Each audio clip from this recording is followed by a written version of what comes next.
Humm, baby. Enjoy this great game. What's going on, everybody? Welcome back to the Humm Baby Baseball channel, and today just want to do a quick recap of last night's Hall of Fame election. I've always been a huge fan of the Hall of Fame and the election process and the induction ceremony. It's always been just huge for me. And unfortunately, this year, I mean, the writers are just proving to me they are not the best group to be the sole voters for Hall of Fame members. I understand back in the 30s when the Hall of Fame was first created, and you're thinking, okay, how are we going to decide who these guys get in? Who should vote for Hall of Famers? Who should be the best? Back in the 1930s, who would it be? Obviously, there was no internet. Baseball cards and stuff didn't have all the stats like now. Fans weren't as knowledgeable. We loved the game back then. I wasn't around, but obviously fans loved baseball back then. But when it came to who was really knowledgeable enough and watched each game and was reporting on this stuff and knew the numbers and really knew the talent level of these guys, who would be best? Sports writers. Everybody, all sports writers knew baseball. There was no football, basketball, all these other sports. They weren't big in the United States back then. Baseball was what it was all about. The sports writers knew, and that's why they decided sports writers should be the ones, and that's fine. Guess what? It's been almost 100 years. Things have to change. Are the sports writers still the most knowledgeable and the best to be the sole voters? I don't think so. I think it should be a combination. I'm not saying I have an exact science. I don't know exactly how it should work, but I believe it should be a combination. Fans should get a vote. A computer, an algorithm should get a vote. It's going to be completely unbiased. It just looks at the numbers. That really understands how good a player was, how well they contributed throughout their career. That should be part of the vote. Writers, y'all can have a say. Ex-players should have a say, and coaches and managers, baseball personnel. Yes, they're maybe a little biased at times. That's why they shouldn't be the sole ones either, but they should have a say. All these guys, maybe even media members who are not in the Writers Association, they should have a say. All these, what percentage who should have, I don't know. I guess I don't have it all worked out, but I think it should be a different form that everyone has a say, and I think then these guys who are more deserving will get more credit because the results were freaking pathetic. Curt Schilling still cannot get in. And again, writers are voting. Writers, media. Okay, do we understand? This is not a time in our country where media members, including writers, are exactly going to be trustworthy to be unbiased and to give a good, strong opinion. No, they hate Curt Schilling. They hate Curt Schilling. Barry Bonds, Clemens, they've always been, these guys can't get any traction. They're around 60%. Scott Rowland, 52%. That is pathetic. And I know it was a big jump from 35. He should have never been at 35. Omar Vizquel lost traction, mainly because of the allegations of domestic violence, which are absolutely terrible if true. Don't get me wrong, but I'm still looking at his playing career. He's an absolute Hall of Famer. Billy Wagner, nice jump. How is he under 50% though? Todd Helton, well under 50%. At least they're making nice jumps, but I mean, still, Andruw Jones. Can you believe that Andruw Jones was ever under 20% last year? And now he's just at 33? 10-time Gold Glover and almost 500 home runs? What in the freak? Do these guys know baseball at all? And Jeff Kent way down here. And after that, even other guys like Andy Pettitte, Mark Burley, just this support is terrible. And part of the reason why these guys can't get no support is because you only have 10 names and there's so many guys who can't get in. So many people who are voting for these guys have to vote for them year after year after year after year. If I was a voter, I'd be getting pissed off. Like, I keep voting for Schilling, Bonds, Clemens, Rowland, Vizquel, Wagner. I have to vote for all these guys every year, and I don't have room for Burley and Pettitte and Hunter if I want to put them in Abreu and Hudson. If I wanted to put these guys, I couldn't because I don't have room because you dumbasses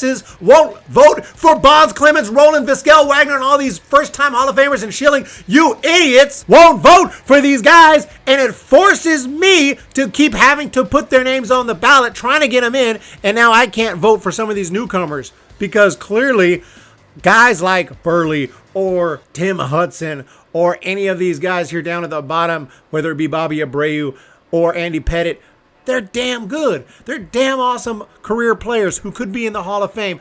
But there are definitely voters who don't have room for them on the ballot, and they are not quite as good as guys like who are surefire Hall of Famers, in my opinion, like Vizquel, like Jones, And anyway, the whole system needs to change. The writers, and I know that Brian Kenny came running out there to do damage control right after the announcement that no one got in, saying, now, 22 guys have been voted in. And I got irritated. You can see it on my life. I was like, shut the F up. I like Brian Kenny, but shut the F up. Like, stop it. Stop it, dude.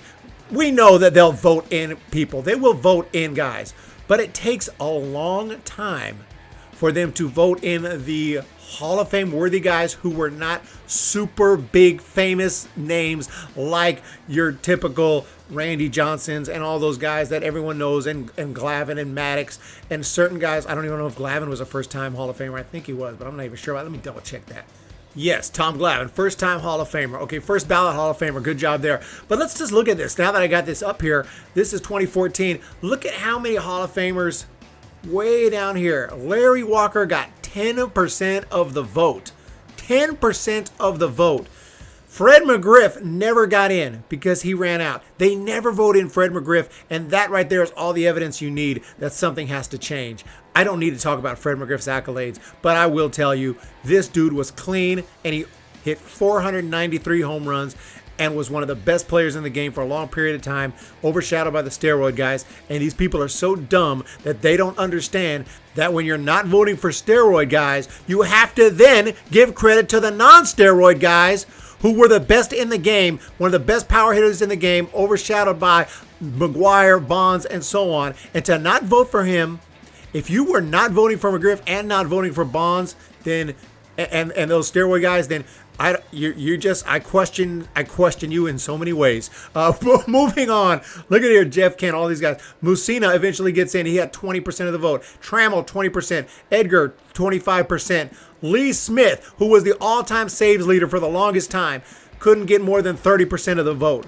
All these guys ended up in. Tim Raines was making progress at this point, but he was still under 50%. These voters are just, it's bad. It is really bad. And I know it's an exclusive club. I know it should be hard to get into. You should have to be one of the best to play, but it ain't for just the Babe Ruths and the Lou Gehrig's. There's precedent that has been set. It's not just for the Mickey Mantles and the Willie Mazes of the world. It's also for the Orlando Cepedas of the world, okay? And the Willie McCoveys. And guys who were great, absolutely great. But you don't have to be the absolute top 10 player of all time. You don't have to be that to get in the Hall of Fame. These guys are Hall of Famers. To get in, you have to have a career where you were one of the best in the game for a long period of time. You have your accolades. If you got an MVP, that certainly helps. If you're hitting over 300, especially over 400 home runs, you're in the ballpark. If you're close to 500, you should be absolutely in. And defensively, a huge part of the game. And if you're someone who has multiple Gold Gloves, especially 10, Andruw Jones, you should definitely be in, especially when you hit over 400 home runs. It's a no-brainer. There's no question about it. And, you know, if precedent had been set that it's only for the Babe Ruths and the Mickey Mantles and the absolute top of the cream of the crop of the cream, okay, that's the precedent. I would hate that. I think that would be bullshit, but that's the precedent. That's not the precedent. Throughout every decade, you can find guys who were not the absolute best of the best, of the best of the best. They were generally, yes, they were great, but they weren't the absolute top tier, 100% best player in the game for like 10 years. No, you don't have to be that. And for every decade, you can find guys like that. Going all the way back to the 30s, to the 40s. Luke Appling is an example. Guys who were really good, really great. Not just good, great. But they're not Babe Ruth. You don't have to be that. So stop acting like you do to get in. Vote for these guys. They are Hall of Famers, surefire 100% Hall of Famers. And Curt Schilling is polarizing, and it's hard to talk about, but you guys have been awesome and understanding on my opinions on Curt Schilling, because most of you agree with me. He's a Hall of Famer. He should be in. His tweets should not matter. It sounds ridiculous even saying it, but they said it on MLB Network yesterday multiple times. It's so disturbing what to do about his tweets. His tweets? It sounds ridiculous even saying it. I know his tweets have been, disturbing, offensive at times. It's their tweets. And again, if the fans had a say, and players had a say, and managers had a say, maybe he would get in, and a computer, And I'm not a computer guy as far as, I'm old school. I don't like super analytics. I mean, I'm a computer guy is that fact that I'm looking at a computer right now and I'm uploading a video to YouTube and stuff like that. But as far as, I love baseball, I love scouts, I love old school stuff. So I know it's kind of funny that I want a computer to play a role in it, but at least computers are unbiased. If there is an algorithm that can be agreed upon and created, Brian Kinney can help and his guys and these algorithm guys and these analytic guys can make an algorithm that can't just, this is it. You can't touch the algorithm. You can't change the algorithm. This is it. Like the Jaws thing, for instance. The Jaws, I don't know if that would be perfect, but something like that. The Jaws stat, and it will say, and that will have a say in whether a player gets in. I think all that combined, boom, and something like that. Something. Maybe I'm crazy. Maybe I'm just talking. I'm just spitting out stuff. I don't know what I'm talking about. But right now it's bull. The fact that these guys can't get in or can't even sniff the Hall of Fame is bull crap. And the fact that these guys are not voting for Curt Schilling because of tweets. At least because if you don't vote because of steroids, at least steroids affected the on-field performance. And you could say those numbers were enhanced. These writers when they don't vote for someone like Curt Schilling, they're basically saying, I understand that there are terrible people in the Hall of Fame. There are, spousal abusers. There are racists, true racists. Okay. There are bigoted people. There are absolutely terrible people. We have drug addicts, alcoholics, and everything else under the sun. They're all in the Hall of Fame. But did you see what this guy tweeted out on Tuesday? He put MAGA. Hashtag MAGA. Hashtag MAGA. I can't vote him in. He won't get my vote. He won't get my vote. This crap needs to change. Let me know what you guys think down in the comment section below. And please hit that subscribe button. Hit that thumbs up button.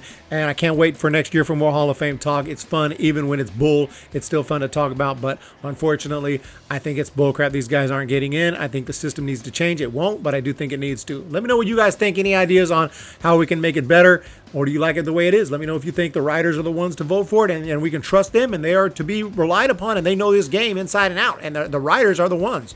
This is the way it should be. Let me know what you guys think if that's the case, because I don't think so.